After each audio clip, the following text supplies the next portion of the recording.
Hello everyone, I am Dr. Shweta Mendiratta, Senior Consultant Obstetrics and Gynecology at Amrita Institute of Medical Sciences. Today I am here to talk about endometriosis.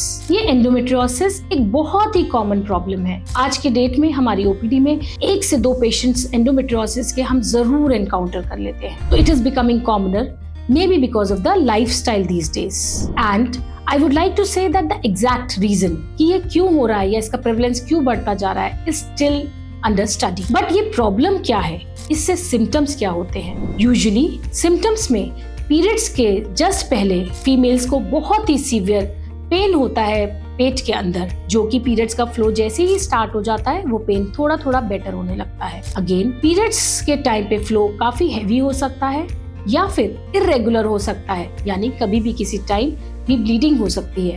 At the same time इसके अंदर patients को जब periods होता है तो कभी कभी थक्के से भी जाते हैं या ब्लीडिंग कंटिन्यूअसली होने लग जाती है, जो कि दवाइयों से ही बंद होती है। आखिर यह प्रॉब्लम का ट्रीटमेंट क्या है? It has been found that the treatment of the problem depends on the problem, यानी कि आपके सिम्टम्स क्या हैं। यूजुअली एंडोमेट्रियोसिस प्रॉब्लम जो होती है उसके चलते जो ब्लड होता है वो कलेक्ट हो जाता है आउटसाइड द यूट्रस। जो मेंस्ट्रुअल ब्लड यूट्रस से हमारा नॉर्मली बाहर आ जाता है, क्योंकि वह कहीं और जाकर के चिपक जाता है, उसके चलते उस ऑर्गन के अंदर डिफिकल्टीज होती है। जैसे कि अगर वो ओवरीज के अंदर पेन ब्लड इकट्ठा हो जाए तो पेन इन द ओवरीज, यानी कि नीचे के हिस्से में पेन होता है। अगर यही ब्लड जो होता है वो ब्लैडर यानी कि जो पेशाब की थैली है उसके आसपास चिपक जाता है तो यूरिन करने में भी प्रॉब्लम हो सकती है।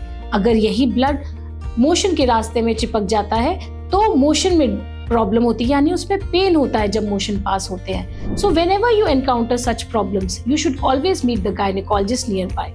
अगेन अगर इनफर्टिलिटी यानी कि प्रेगनेंसी कंसीव करने में हमें प्रॉब्लम हो रही है और उसमें हमें अल्ट्रासाउंड में कहीं पे भी एंडोमेट्रियोसिस मिल रहा है तो we should meet the gynaecologist. इसका ट्रीटमेंट क्या सिर्फ सर्जिकल होता है? The answer is no. यह ट्रीटमेंट सिर्फ सर्जरी द्वारा नहीं होता है।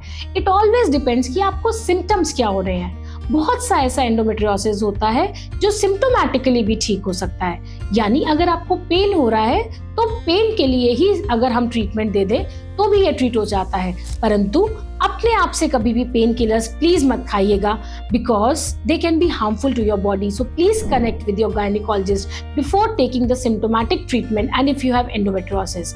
अगर आपको इनफर्टिलिटी है तो प्लीज आप अपने गायनेकोलॉजिस्ट से मिलिए, वो आपको बताएंगे कि उस एंडोमेट्रियोसिस की सीवियरिटी कितनी है, जिसके चलते क्या वही एक मात्र कॉज है आपको प्रेगनेंसी ना कंसीव करने देने में, या कि कोई और फैक्टर्स भी इसमें इन्वॉल्व हो सकते हैं। सो द डिसीजन मेकिंग जो है वो आपके गायनेकोलॉजिस्ट आपको जिस तरह से सलाह दे तो please follow that, because it can be managed symptomatically, यानी कि with medicines also as well as अगर आपको जरूरत पड़ती है तभी सर्जरी की जरूरत है। हमेशा हर एंडोमेट्रियोसिस के लिए सर्जरी की जरूरत नहीं होती है।